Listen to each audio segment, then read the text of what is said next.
బంగారం ప్రియులకి మరొకసారి big shock తగిలింది. బంగారం వెండి ధరలు మరోసారి అమాంతంగా పెరిగిపోయాయి. ఇవాళ ఒక్కరోజే 2240 రూపాయలు బంగారంపై పెరిగింది. ఒకేసారి 15,000 సిల్వర్పై పెరిగిపోయింది. ప్రస్తుతం 24 క్యారెట్ల తులం బంగారం ధర 1,58,840 రూపాయలుగా ఉంటే అటు 22 క్యారెట్ల తులం బంగారం ధర 1,45,600 రూపాయలుగా ఉంది. ఇక కిలో వెండి ధర 3 లక్షలకు పైచిలకు చేరింది. అంతర్జాతీయ పరిణామాలతో ఈ ధరలో కీలకంగా మార్పులు జరుగుతూ ఉన్నాయి. సో ఒకే రోజు సుమారుగా 15,000 రూపాయలు వెండిపై పెరిగింది. అటు బంగారం పైన 2,200 అంటే సుమారుగా 2,240 రూపాయలు పెరగడంతో ఈ చేంజెస్ కనబడుతూ ఉన్నాయి. సో ఇంటర్నేషనల్ మార్కెట్స్ వీటిని డిసైడ్ చేస్తే అందరికీ తెలిసిందే. సో బంగారం వెండి ధరలు మరోసారి ఈ రకంగా పెరగడం పైన ఆ బంగారం ప్రియుల్లో కాస్త ఆందోళన వ్యక్తమవుతోంది. ఇటీవల భారీగా పతనమైంది ఈ రెండింటి కూడా. సో 5% మేర మార్కెట్లో బంగారం ధర ఈరోజు పెరిగింది. మల్టీ కమోడిటీ ఎక్స్చేంజ్లో వెండి కిలో మార్చి నెల కాంట్రాక్ట్ ప్రకారంగా 4.74% పెరిగిపోయింది. 2,61,745 రూపాయలకి ఈరోజు వెండి ధర పెరిగిపోయింది. ఇక అంటే 11,000 పెరిగింది. 10 గ్రాముల మేలిమి పసిడి ధర ఏప్రిల్ కాంట్రాక్ట్ 1.3% పెరిగి 1,57,540 రూపాయలుగా కొనసాగుతోంది. ఇక బంగారం వెండిలో ఇటీవల భారీ కరెక్షన్లు కారణంగా ధరలు దిగొచ్చాయి. ఆ తర్వాత మళ్ళీ అమాంతంగా ఒకటేసారి పెరిగిపోయాయి. వెండి ఏకంగా సగం వరకు పతనమైంది, కానీ మళ్ళీ అదే స్థాయిలో రెక్కలొచ్చి పెరిగిపోతోంది. దీంతో కనిష్టాల వద్ద అంటే చాలా లీస్ట్గా ట్రేడ్ అవుతూ ఉన్నాయి రెండు కూడా. సో డాలర్ విలువ పతనం కావడము మరో కారణంగా ఉంది. ఇంటర్నేషనల్ కాన్సిక్వెన్సెస్ అన్ని కూడా దీనిపై ఎఫెక్ట్ చూపిస్తూ ఉన్నాయి. చైనా సెంట్రల్ బ్యాంక్ వరుసగా 10వ నెల కూడా పెద్ద మొత్తంలో గోల్డ్ని పర్చేస్ చేసింది. సెంట్రల్ బ్యాంక్స్ గోల్డ్ని మొత్తాన్ని రిజర్వ్స్గా పెట్టేసుకొని దాచిపెట్టడం, కొనుగోలు చేయడంతో ఇటువంటి ప్రభావాలు కనబడుతున్నాయి. ఈ వారం మరింతగా కొంత పెరిగే అవకాశం ఉంది. సో అమెరికా ఉద్యోగ అవకాశాలు, ఇన్ఫ్లేషన్కి సంబంధించిన అంశాలు, ఫెడరల్ రిజర్వ్కి సంబంధించిన అంశాలన్నీ కూడా ఈరోజు ఈ 1 వీక్లో డిసైడ్ అయ్యే అవకాశం ఉంది. కాబట్టి ఇంకా చాలా ఫ్లక్చువేషన్స్ ఉండే అవకాశం కూడా ఉంది. బంగారం వెండి ధరల్ని పెద్ద ఎత్తున ఇవి ఎఫెక్ట్ చేయొచ్చు. సో ఈ రెండింటికి గోల్డ్ అండ్ సిల్వర్కి సంబంధించినటువంటి ఫ్లక్చువేషన్స్ కనబడుతూ ఉన్నాయి. సో రీసెంట్ డేస్లో చాలా వరకు పతనమైంది. ద టాప్ మోస్ట్ కనిపించింది 4,16,000 రూపాయలు బహుశా టు మై నాలెడ్జ్ సిల్వర్ ధర. ఈరోజు అది సుమారుగా 3 లక్షల వరకు ఉంది. అటు బంగారం 1,90,000 వరకు చేరింది. ఈరోజు 1,58,000 ఉంది. సో మొన్నటి వరకు ఇది 1,40,000, 1,48,000 వరకు కూడా వెళ్ళింది. 1,50,000 వరకు కొంత కొట్టుమిట్టాడింది. మళ్ళీ అమాంతంగా మన వారం రోజు నుంచి ఈ రోజు వరకు సుమారుగా 7,000 రూపాయలు అంటే రోజుకి యావరేజ్గా 1,000-1,500 పెరుగుతూనే ఉంది కంటిన్యూస్గా. సో ఈ సీక్వెన్స్ అన్నీ కూడా గోల్డ్ ప్రియులకి కొంత షాక్ అనే చెప్పాలి. ఇప్పుడు వచ్చేవన్నీ కూడా శుభకార్యాలు ఉన్నాయి. కంటిన్యూస్గా గోల్డ్ పర్చేస్ చేసే అవకాశం ఉంది. ముఖ్యంగా తెలుగు రాష్ట్రాల వివాహాలకి ఇతర శుభకార్యాలు అన్నిటి కూడా గిఫ్ట్స్గా ఇచ్చే అవకాశం కూడా ఉంటుంది. కాబట్టి వీటి ధరలు పెరగడంతో వారంతా కూడా ఆందోళనకు గురవుతున్నారు. సో ఏదేమైనా continuous exchange of gold rates పెద్ద ఎత్తున ఎఫెక్ట్ చూపిస్తూ ఉన్నాయి. ఇంటర్నేషనల్ కాన్సిక్వెన్స్ అన్ని కూడా దీనిపై ప్రభావం చూపిస్తూ ఉన్నాయి. ఇది ఇంకా పెరిగే అవకాశం ఉంది. 1,80,000 వరకు చేరే అవకాశం ఉంది. 1,50,000 నుంచి 1,80,000 మధ్యలోనే గోల్డ్ రేట్స్ అన్ని కూడా ఫ్లక్చువేట్ అయ్యే అవకాశం ఉంది. సో ఆర్టీవీ మీకు చెప్పుకొచ్చింది ప్రాబబిలిటీ అంటే ఏ స్థాయిలో అయితే నిచ్చెనలా పెరిగిపోయిందో ఆ స్థాయిలో పడిపోతుంది. సో ఇప్పుడు మళ్ళీ నిచ్చెనలాగా పెరుగుతూనే ఉంది, మళ్ళీ పడిపోయే అవకాశాలు ఉన్నాయి. అంతేగాని డైరెక్ట్గా రాకెట్ లాగా పెరిగిపోయి అక్కడే ఫ్లక్చువేట్ అయిపోయి అక్కడే కొనసాగే అవకాశం లేదు. సో ఇక్కడ మళ్ళీ ప్రాఫిట్ మేకింగ్ కోసం ఆలోచిస్తున్న వారు ఇప్పుడు తగ్గింది కదా మళ్ళీ పెరుగుతుంది కదా అని చెప్పి కొనుగోలు చేయడం పెరిగిపోయింది. సెంట్రల్ బ్యాంక్స్ రిజర్వ్స్ రూపంలో కొనుగోలు చేస్తున్నాయి. ఇన్వెస్టర్స్ ఇన్వెస్ట్ చేస్తున్నారు. చాలామంది కూడా దీంట్లో ఇన్వెస్ట్ చేయడం మూలంగా పెరిగిన తర్వాత మళ్ళీ మనం వాటిని అమ్మేసుకుంటే దొరుకుతాయి కదా, డబ్బులు వస్తాయి కదా అనే రకంగా ఇన్వెస్ట్ చేస్తున్నారు. సో ప్రాఫిట్ మేకింగ్ కోసం. తర్వాత FOMO fear of missing out అనేటువంటి కారణంగా చాలామంది కూడా ఇది పెరిగిపోతుందేమో. ఈరోజు 1,58,000 ఉంది. రేపటికల్లా అది మళ్ళీ 1,70,000 అవుతుందేమో, 75 అవుతుందేమో అని చెప్పి ఈ రోజే కొనుగోలు చేయాలని చాలామంది బల్క్గా కూడా కొనుగోలు చేస్తున్నారు. ఇవన్నీ ఫ్యాక్టర్స్ ఒక ఫ్యాక్టరే గోల్డ్ రేట్స్కి కారణమైందని చెప్పలేము. చాలా మల్టిపుల్ ఫ్యాక్టర్స్ అన్నీ కూడా రీజన్స్ అవుతూ ఉన్నాయి. సో ఇప్పుడు మల్టిపుల్ ఫ్యాక్టర్స్ అన్నీ కలిపి ఈ రోజు గోల్డ్ ధర 1,58,840 రూపీస్గా డిసైడ్ అయింది. సో ఇప్పుడు సిల్వర్ పైన 15,000 పెరిగితే గోల్డ్ పైన 2,240 రూపాయలు పెరిగిపోయింది. ఎస్ నా కొలీగ్ సచిన్ ఉన్నారు మనతో పాటుగా ఫోన్ లైన్లో. Sachin, so gold rates fluctuate అవుతూ ఉన్నాయి. లీస్ట్గా మొన్నటి వరకు వచ్చింది 1,50,000 దగ్గర ఫ్లక్చువేట్ అయింది. అప్ అండ్ డౌన్ చూసాం. మళ్ళీ ఇది పుంజుకుంది 158 ఉంది ఈరోజు.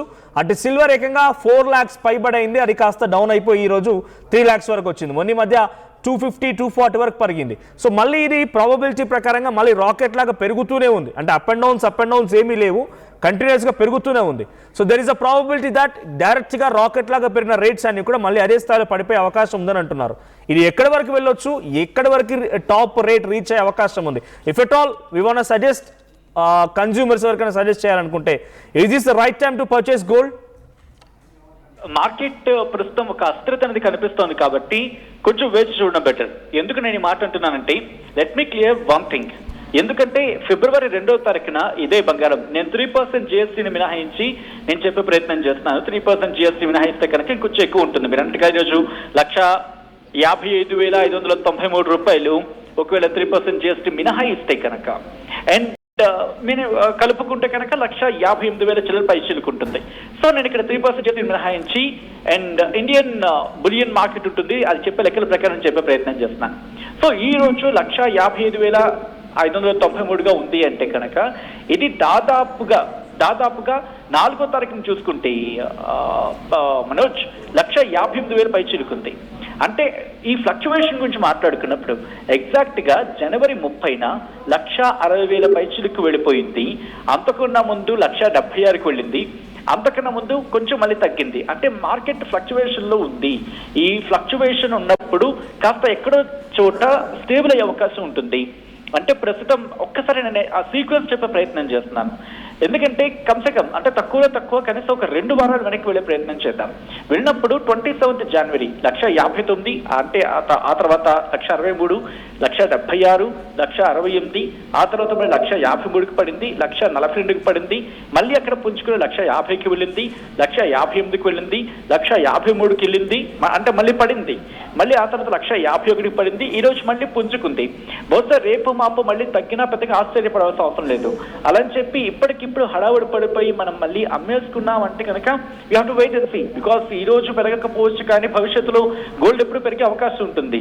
వెరస్ కమ్స్ టు సిల్వర్ కూడా అలాగే ఉంది. ఈ రోజు దాదాపుగా 2,61,775 రూపాయలకి చేరుకుంది కేజీ అంటే. కానీ దానికి సంబంధించి మాట్లాడుకున్న క్రమంలో ఒకవేళ అదే 27 జనవరికి తీసుకుంటే 3,42,507 రూపాయలు ఉంది. ఆ తర్వాత పీక్స్ కి చేరుకుంది. ఇంకా అక్కడి నుంచి పెరుగుతూనే ఉంది. 3,61,821 రూపాయలకి చేరుకుంది. ఆ తర్వాత 3,85,933 రూపాయలకి చేరుకుంది. ఇక ఆ తర్వాత 3,53,057 పడిపోయిన తర్వాత అప్పుడు కంగారు పడ్డారు, ఒకవేళ ఇది పడుతుందేమని చెప్పి. అలా పడినట్టుగానే పడుతూ ఉంది. 26కి చేరుకుంది. అంటే 2,66,000కి చేరుకుంది. ఆ తర్వాత 2,36,000కి చేరుకుంది, మళ్ళీ పుంజుకుంది. 2,55,000కి చేరుకుంది. ఆ తర్వాత 2,76,000కి చేరుకుంది, మళ్ళీ పడింది. 2,52,000కి పడింది. ఆ తర్వాత మళ్ళీ 2,41,000కి చేరుకుంది. ఈ తర్వాత 2,61,000కి. అంటే స్టేబుల్ అయ్యే ప్రయత్నం జరుగుతూ ఉంది. ఎందుకు ఇలా జరుగుతుంది అనేది మనం మాట్లాడుకునే ప్రయత్నం చేస్తే వినిపించే మాట దాదాపుగా ఎప్పుడైతే ఒక పీక్స్ కి చేరుకుంటుందో, అంటే ఒక హైయెస్ట్ అమౌంట్ కు చేరుకుంటుందని చెప్పి మార్కెట్ భావిస్తుందో, ఒక్కసారిగా దాంట్లో చేసిన ఇన్వెస్ట్మెంట్ ని వాళ్ళు విత్డ్రా చేసేసుకుంటారు. అంటే దాంట్లో ఇన్వెస్ట్మెంట్ ఉన్న, అంటే గోల్డ్ ఇన్వెస్ట్ చేసిన ఇన్వెస్టర్స్ ఎవరైతే ఉంటారో వాళ్ళ అమౌంట్ ని వాళ్ళు విత్డ్రా చేసేసుకుంటారు. అంటే దాని నుంచి వాళ్ళ ఇన్వెస్ట్మెంట్ ని వాళ్ళు వెనక్కి తీసేసుకుంటారు. అమ్మకాలకి జోరందుకుంటూ ఉంటాయి. సో అలా జరిగినప్పుడు మార్కెట్ ఒక్కసారిగా డౌన్ అవుతుంది. ఆ తర్వాత ఎప్పుడైతే మళ్ళీ మదుపర్లు ఎవరు, ఈ ఇన్వెస్టర్సే మళ్ళీ బంగారంలో పెట్టాలి. ఎప్పుడైతే బంగారం బాగా పడిపోయిందో వాళ్ళకి అంచనా అనుకుంటారు. ఫర్ సపోజ్ నాకు మార్జిన్ ఫలానా వస్తే చాలు, వచ్చిన తర్వాత ఆ మార్జిన్ వచ్చిన తర్వాత ఓకే నా అమౌంట్ ఎంత ఉంది, ఇప్పుడు అదే అమౌంట్ ని మళ్ళీ తీసుకుని వీళ్ళు పెడతారు. సో మార్కెట్ కి వాళ్ళకి ఒక అంచనా ఉంటుంది. ఆ అంచనా ప్రకారం వాళ్ళు మళ్ళీ పెడుతూ ఉంటారు. పెట్టిన తర్వాత ఏమవుతుంది, ఓకే మార్కెట్ స్టేబుల్ అవుతుంది అనుకున్నప్పుడు మళ్ళీ రేట్లు పెరుగుతూ ఉంటాయి.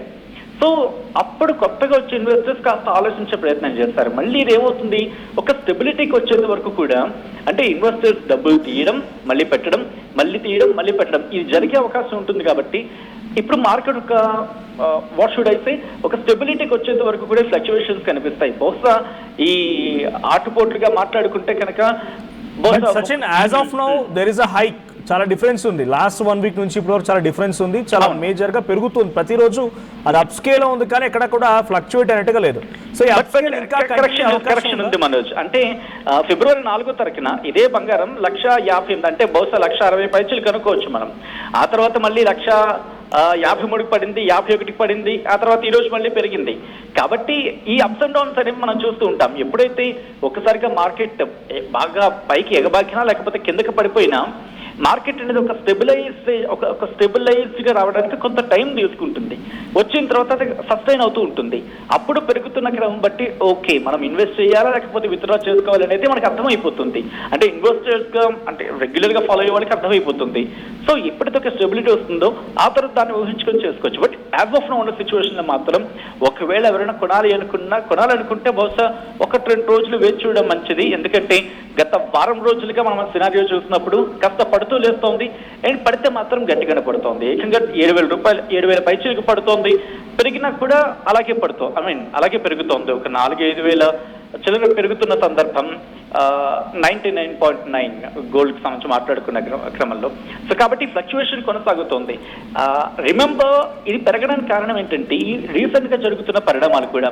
ఎందుకంటే రీసెంట్ గా యుక్రెయిన్ విషయంలో జరిగిన ఇష్యూ, రష్యా యుక్రెయిన్ మధ్య యుద్ధ వాతావరణం ఇంకా కొనసాగుతూనే ఉంది. ఎక్కడ కూడా స్టెబిలిటీ రావట్లేదు. ఇంకోటి ఏంటి, ఇరాన్ కి అమెరికాకి మధ్య జరుగుతున్న చర్చలు ఎక్కడా సఫలం కాలేదు. దాంతోపాటు అమెరికాలో వడ్డీ రేట్లు తగ్గుతాయని చెప్పి అంచనాలు పెరిగినప్పుడు డాలర్ విలువ తగ్గుతుంది. డాలర్ బలహీనపడితే ఏమవుతుంది, ఇంటర్నేషనల్ మార్కెట్లో బంగారం ధరలు పెరిగే అవకాశం ఉంటుంది అనేది వినిపించే మాట. దీంతో పాటు చైనా, భారత్ లాంటి దేశాలు కేంద్ర బ్యాంకులు అంటే ఆర్బీఐ లాంటివి వాళ్ళ బంగారం నిలబడి భారీగా పెంచుకుంటున్నాయి. డిమాండ్ పెరుగుతోంది. దీనివల్ల కూడా ధరల పెరుగుదల అనేది కనిపిస్తోంది అనేది వినిపించే మాట. ఇక దాంతోపాటు ప్రపంచవ్యాప్తంగా ప్రస్తుతం ఇన్ఫ్లేషన్ అనే మాట కూడా కనిపిస్తోంది. అంటే కరెన్సీ విలువ తగ్గడం, ఆ నష్టాన్ని పూడ్చుకోవడానికి ఆయా దేశాలు ఏకంగా బంగారాన్ని కొనుగోలు చేయడం ఇవన్నీ చూస్తున్నాయి. దాంతోపాటు అక్కడ స్థానిక కరెన్సీ విలువ డాలర్ తో పోల్చినప్పుడు బలహీనపడుతూ ఉండడం ఇవన్నీ కూడా ఇంపాక్ట్ చూపిస్తున్నాయి. సో యాజ్ ఆఫ్ నౌ చూస్తున్నప్పుడు మాత్రం కొన్ని రోజుల పాటు ఇంకా అబ్జర్వేషన్ ఉంచాల్సిన సందర్భం. అంటే బహుశా ఈ మార్కెట్ స్టేబుల్ గా వచ్చిన తర్వాత ఒక నిర్ణయం తీసుకుంటే మంచిదనే అభిప్రాయం అయితే మాత్రం వ్యక్తమవుతూ ఉంటుంది. Manoj. Right, thank you Sachin. So మొత్తంగా బంగారం ధర పెరుగుదల కనబడుతోంది. బంగారం ధర ఒక్కరోజే ఈరోజు 2,240 రూపాయల వరకు పెరిగింది. అటు వెండి పైన 15,000 రూపాయలు పెరిగింది. సో ప్రజెంట్ గ్రాడ్యువల్ గా ఇంక్రీజ్ అవుతోంది, అప్స్కేల్ అవుతోంది. ఇది కొంత కంటిన్యూ అయ్యే అవకాశం కనబడుతోంది.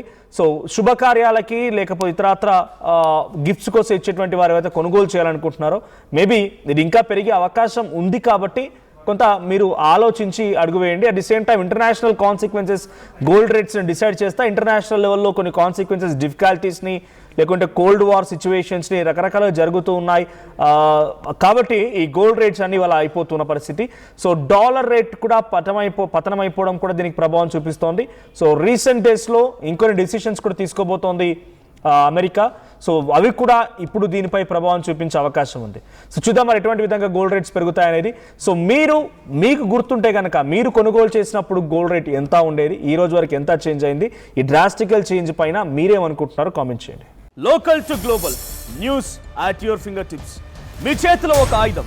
Download raw TV app. Media legend Ravi Prakash is back.